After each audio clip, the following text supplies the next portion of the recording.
Soon, these tracks will carry modern streetcars, just like the ones already operating in Portland, Oregon. 2 streetcar lines are already under construction in Anacostia and along the H Street Benning Road corridor. But those 2 segments are just the beginning. The District Department of Transportation has an ambitious plan to install 37 miles of streetcar tracks across the city. There will be 8 streetcar lines in all, built in 3 phases.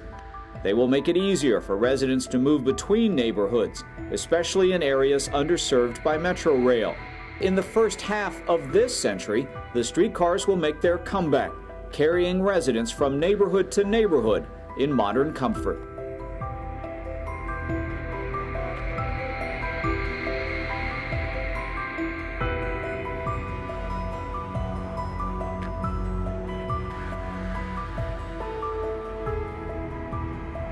Why, hello. I'm Andy, and I'm here at the corner of Firth Sterling Avenue Southeast and South Capitol Street on the remains of the Anacostia line, the modern streetcar line here in DC that never opened.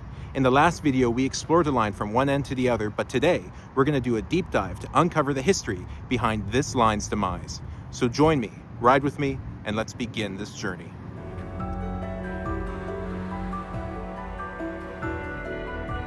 The Anacostia line is an unfinished modern streetcar line in southeast Washington, D.C.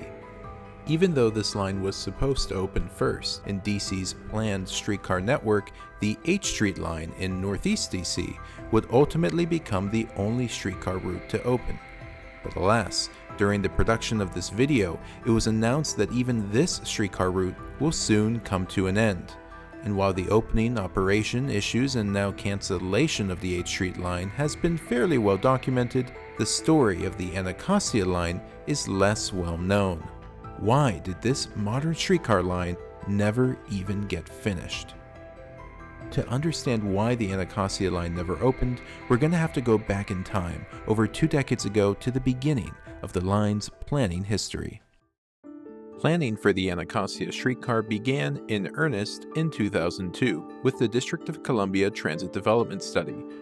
The study, building on early visions for modern streetcars in DC, proposed a large network which included the Anacostia streetcar line as a starter line for the network, running from the southwest waterfront area across the Anacostia River towards both Anacostia Station on the Green Line and Minnesota Avenue Station on the Orange Line, using an old freight right-of-way to get to Minnesota Avenue and Anacostia.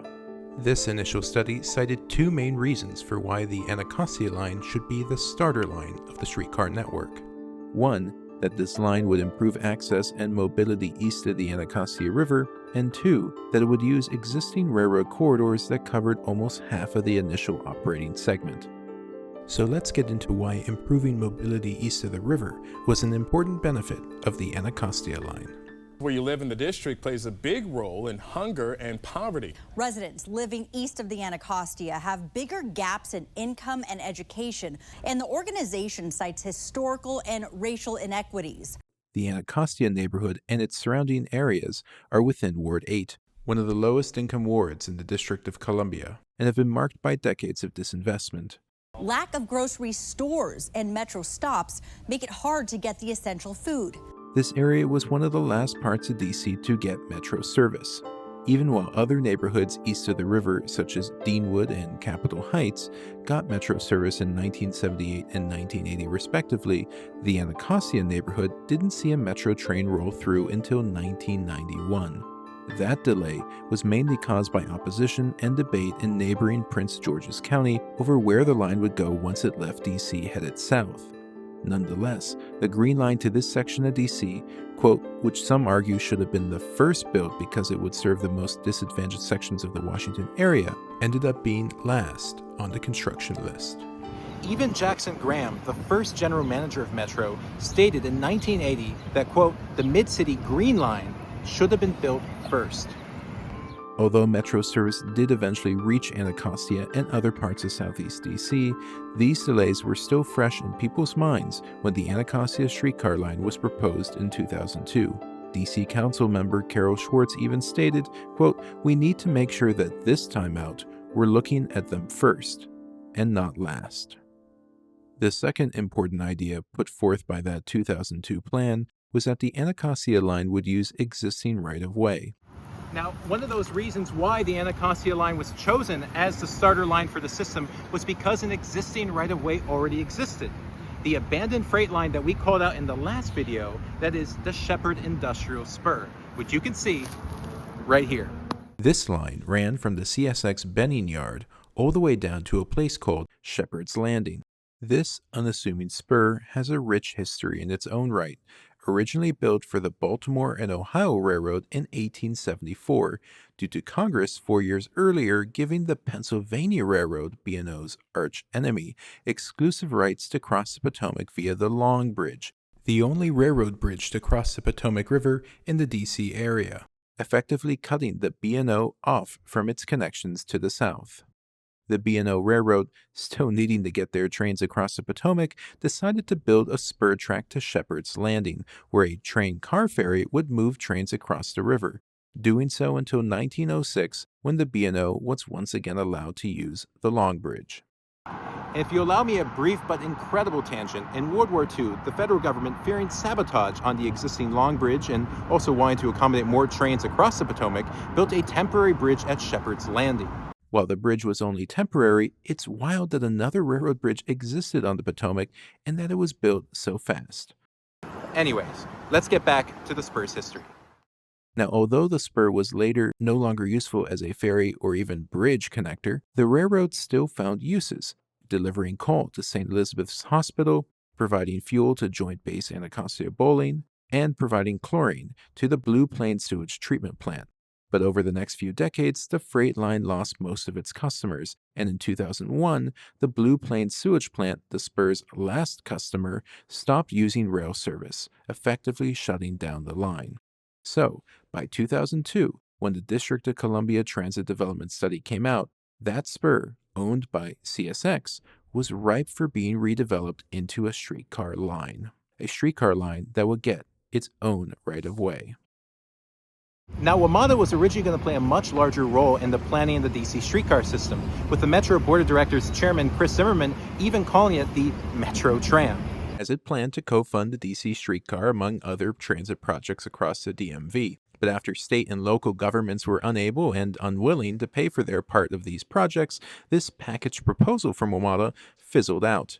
But the DC Streetcar system would live on, as DC decided it would try to build it on its own. The first real bit of progress under DC's wing came in the form of a 2004 environmental assessment, which showed a more pared-down version of the Anacostia line, which made sense given Metro's exit. The reduced route would begin at the Joint Base Anacostia Bowling, along South Capitol Street, but much further south than the station that ended up being built. The line would follow along the old Shepherd Industrial Spur tracks until making a right turn on Firth Sterling Avenue and would continue to its stop at the Anacostia Metro Station. Notice at this point there was no Berry Farm Station proposed. Now, from there, the line would run in between the Anacostia neighborhood and I-295 along the old Spur's right-of-way, with a stop at Old Anacostia, near the intersection of Marion Barry Avenue and Martin Luther King Jr. Avenue, just south of the 11th Street Bridge. The line would then continue northeast along that old spur right-of-way, with a final stop at Pennsylvania Avenue, just southeast of the John Philip Sousa Bridge. No longer would the streetcar cross the Anacostia into Navy Yard, and no longer would it continue northeast to the Minnesota Avenue station on the Orange Line. This is not to say that streetcar lines weren't planned for these segments, but this initial demonstration project would not include them. To quote Dan Tangerlini, DDOT's director at the time, the idea is to bite off a little piece and use it as a laboratory. Now, this little piece would still be useful, providing service through the Anacostia and Fairlawn neighborhoods, and with the route generally determined, it was time for the project to begin. On November 13, 2004, the $55 million streetcar system that had been in planning since 1999 had its official groundbreaking. Now, sadly, we don't have any photos or videos from the groundbreaking event, but we're fairly certain that the groundbreaking occurred right here at the corner of Firth Sterling Avenue Southeast and Howard Road Southeast. It was, rightly so, a momentous and joyous occasion. To quote Dorothea Farrell, a member of the local advisory neighborhood commission, "We were isolated until Metro opened, and now we have the opportunity to carry our children around the city to let them know about other areas of the district. It's definitely a connector because we all need transportation. The expected opening of the Anacostia line was the fall of 2005. At the time of the groundbreaking, however, no agreement had been reached with CSX, the owners of the Shepherd Industrial Spur, to freely transfer that discontinued spur to DDOT, although negotiations had begun. This little detail during the groundbreaking was perhaps a subtle omen of the troubles to come, troubles that would come far sooner than anyone would have expected. It only took 2 days for the dream of the Anacostia streetcar to begin unraveling. On November 15, 2004, CSX confirmed with federal authorities that train service was completely discontinued along the Shepherd branch. Great, but CSX also stated that it would keep its rights to the right-of-way, not abandoning the line, which instead resulted in a deal where the district would now have to pay $16 million for the right-of-way. And despite this unwelcome change, the two parties began to work out the details. But here's where it gets even more complicated. In April of 2005, when DDOT began to look more closely at this deal, it discovered that CSX did not actually own all of the right-of-way for the Shepherd Industrial Branch, or at least the parts that they were planning to use for the Anacostia line, putting into question what DDOT was actually paying for. Various other property owners could now potentially be involved, including the district, which apparently was among the list of property owners. But ultimately, what DDOT would be buying from CSX would not be enough to actually build the line on. Commenting further on this discovery, the DDOT director simply stated, "I guess it was caveat emptor," or, in plain English, buyer beware. CSX would, of course, have a different take of the situation, saying that the railroad did in fact have the right to sell its own track. But DDOT, unconvinced, explored ways to force CSX to abandon the right-of-way if possible. And with all of this mess, the project completion date of fall 2005 was becoming a little less likely. So what led to the initial disruption with CSX only 2 days after the groundbreaking? Why couldn't CSX have simply abandoned the line and left it to DC? Which again, seems like the original plan. Now, the answer is complicated and includes a little bit of our own personal theories, but it does come back to our favorite bit of infrastructure, the Long Bridge. Early in 2004, the DC City Council was circling around a bill that would have banned the shipment of hazardous materials by rail through central DC, and by extension, across the Long Bridge into Virginia. CSX would have been directly impacted by this bill, as the Long Bridge was a vital connection for their networks. And so, when the proposed legislation was in its infancy, DDOT intended to use it as a bargaining chip regarding the Shepherd Industrial Spur and its use for the Anacostia line. But it seems that around the time of this initial disruption in November of 2004, this bargaining chip began to lose its relevance when it became clear that the DC Council and Mayor of DC Anthony Williams would go through with the ban, regardless of what the outcome was of the streetcar right-of-way debacle. And here's where I'd like to add my own theory. Could it be that the hazmat ban becoming a reality and no longer a bargaining chip for DDOT, so to speak, made it so that at the time of the groundbreaking, DDOT no longer had any leverage to make CSX play nicely? Now, interestingly enough, the ban did actually get signed into law in February of 2005, but it faced immense opposition, not only from CSX, but from the U.S. Departments of Justice, Homeland Security, Transportation, and the Surface Transportation Board, many saying that the ban was unconstitutional, as it was violating interstate commerce laws. And in September 2005, the ban did get overturned by the U.S. Court of Appeals for D.C., but by that time, the rift between CSX and DDOT had already become a chasm. And with the back and forth between DDOT and CSX not really going anywhere, DDOT began to consider a more permanent solution to this issue, avoiding the CSX-owned Shepherd Industrial Spur altogether and moving the streetcar route to local streets.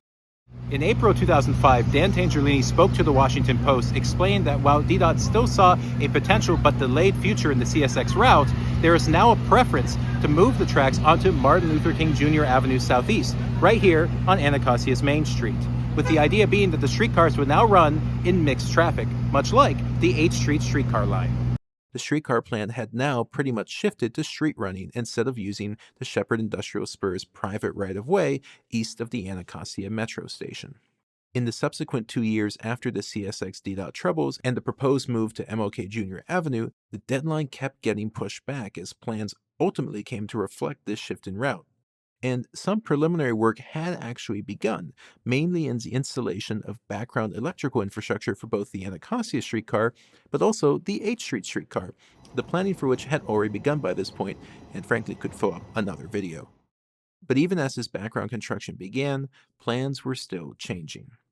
A December 2007 update to an earlier 2005 DC Transit plan now showed the streetcar on MLK Jr. Avenue, but with the line cut back from Pennsylvania Avenue, just southeast of the Sousa Bridge, to the 11th Street Bridge. The plans also showed the line crossing the Anacostia River via the 11th Street Bridge and splitting, with one line going to Navy Yard via M Street and another going north towards Capitol Hill. But then, in July of 2008, an even further reduced route was proposed, only running from Anacostia Station to the southern end of the Joint Base Anacostia Bowling, and that would be it.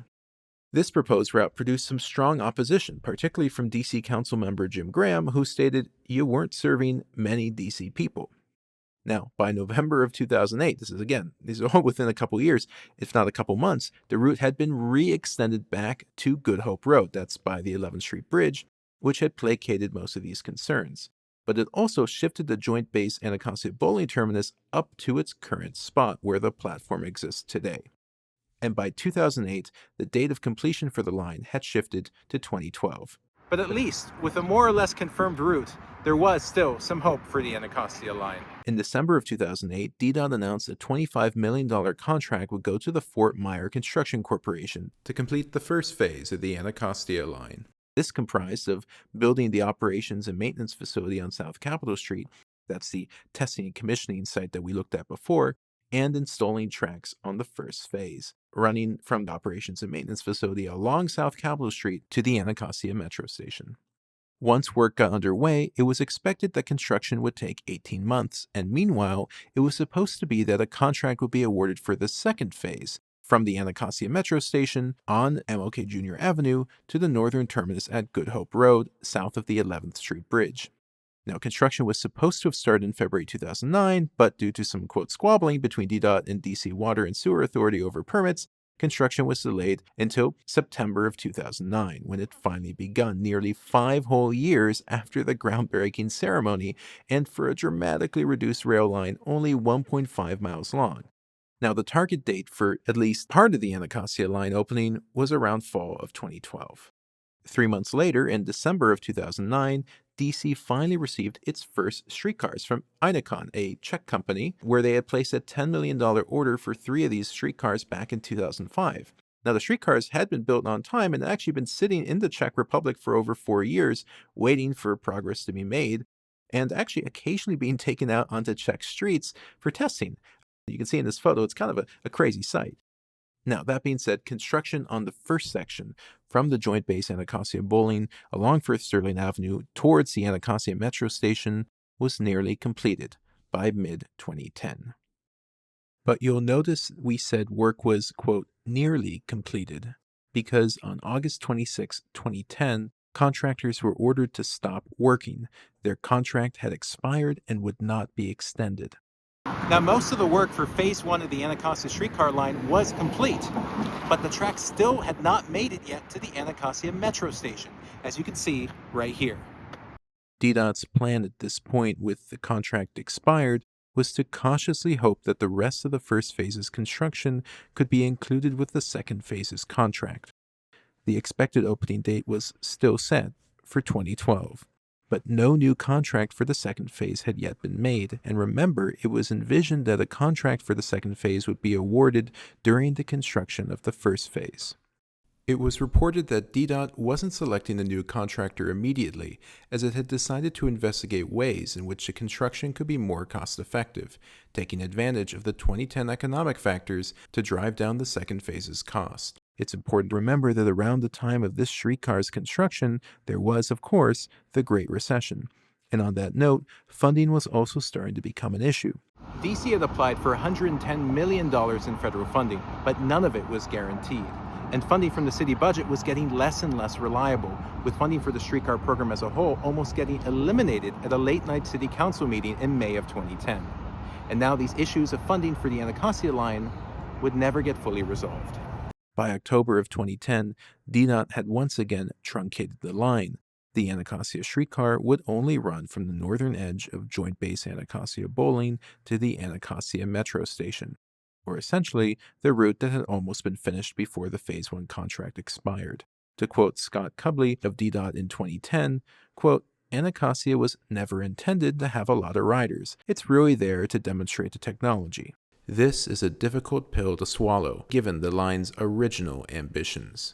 For 2 more years, no work was added to the line, although DDOT tried to restart the process of planning for the Anacostia streetcar Phase 2 with various public meetings in 2011 and an environmental assessment report drafted and submitted in the following years, even revisiting the old CSX alignment. In 2013, a little progress was made on the line. The testing and commissioning site was completed at the southern end and linked to the existing track. And the 3 Inacon streetcars that had been stored at the Greenbelt yard since arriving from the Czech Republic in 2009 were finally able to be moved to the site in April. But in the statements that Mayor Vincent Gray made at the welcoming of the streetcars to Anacostia, although he stated that the streetcars would be tested along South Capitol Street on the Anacostia line, he also stated that it would not be the Anacostia line, but instead the H Street line that would open first. And it was clear by this point that the Anacostia line, despite being the original starter line for the modern streetcar system here in DC, despite getting streetcars first, and despite everyone stating that the Anacostia line should open first because Anacostia got the Metro last, it was now playing second fiddle to H Street. That being said, 0.35 miles of testing track had been completed along South Capitol Street, the part we called out earlier as having actual wires on the trolley poles. That segment was starting to be used to test the streetcars that had been moved from Greenbelt in December of 2013. But by 2014, streetcars were now being tested on the H Street line rather than the Anacostia line. Despite all this, in 2014, DDOT published the final environmental assessment for the Anacostia streetcar. This would be the final official report on the streetcar line. And in this report, you still had the CSX right-of-way as an option for the streetcar. This report claimed that the completion of Phase 1, just connecting the tracks to Anacostia Station, would start construction in spring of 2014 and hopefully finish by winter of 2014. None of this, of course, actually happened. By 2015, the new DC administration under Muriel Bowser was making no substantial mentions of the Anacostia streetcar. The H Street line was a different story.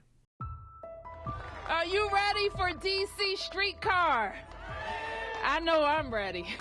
So this start to the streetcar will connect neighborhoods and communities and spur economic development. The H Street streetcar line would open on February 27, 2016. We will continue to look for ways to expand the streetcar east to Benning Road. And we got to do it. And we will look for ways to expand the streetcar west. Extensions to Georgetown to the west and Benning Road to the east were proposed over the following years.